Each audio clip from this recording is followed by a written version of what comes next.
télévision qui parle de ça, de théâtre et tout.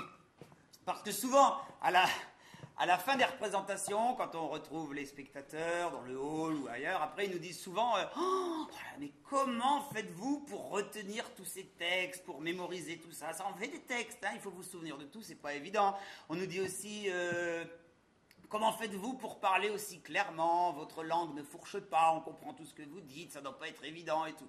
Bon, en fait, c'est pas si difficile que ça, hein, c'est un peu de travail. Bon, retenir ces textes, en fait, le truc, c'est de les apprendre. Après, ça va. Et puis, pour l'expression, l'élocution, en fait, ça, c'est des petits exercices qu'on fait dans les écoles de théâtre, et puis qui nous permettent de progresser. C'est pas sorcier non plus. Je pense à un exercice qui est assez sympa et qui est très simple. On va pouvoir le faire ensemble, vous allez voir, ça va être sympa. Il suffit de répéter simplement après moi. Donc vous répétez après moi, vous allez voir.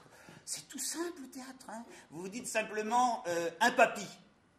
Vous voyez que c'est pas difficile. Hein, voilà. Mais là, on sent qu'il y a quand même déjà un certain niveau. Dans cette réponse, on sent que... Oui.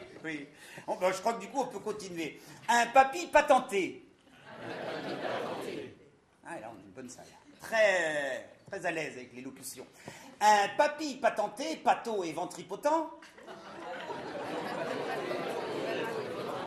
Pas mal, c'est pas mal, on peut aller plus loin.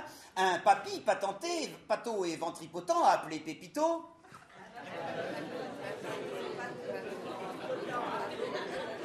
Un papy patenté, pâteau et ventripotent, appelé Pépito, expert en pipe racée, palpait pléthore de pépettes pour son paprika picotant les papilles.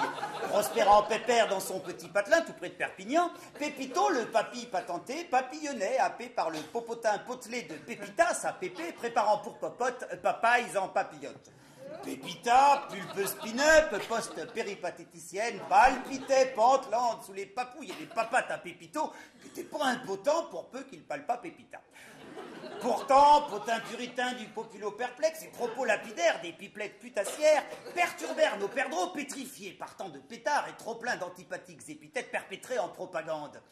Dépité, Pépito, Pépita prirent paletot et paquet et s'éparpillèrent en pleine pompe à papoisienne à perpète des empapaoutés perpignanais. À vous!